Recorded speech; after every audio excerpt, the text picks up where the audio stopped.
আসসালামু আলাইকুম রহমতুল্লাহি ওয়া সকলকে জানাই সাতক্ষীরা কন ফাউন্ডেশনের পক্ষ থেকে আন্তরিক সালাম ও শুভেচ্ছা।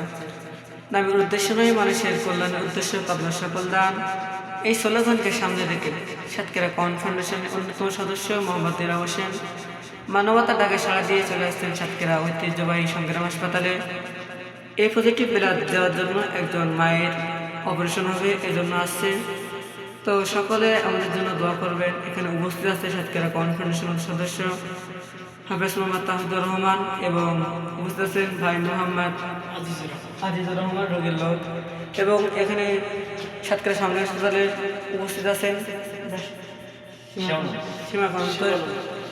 তো সকলে আমাদের রোগী এবং ডোনার এবং সাতক্ষীরা সকল সংগঠনের জন্য দোয়া করবেন এবং আমাদের প্রাণ সাতক্ষীরা কন ফাউন্ডেশনের জন্য দোয়া করবেন।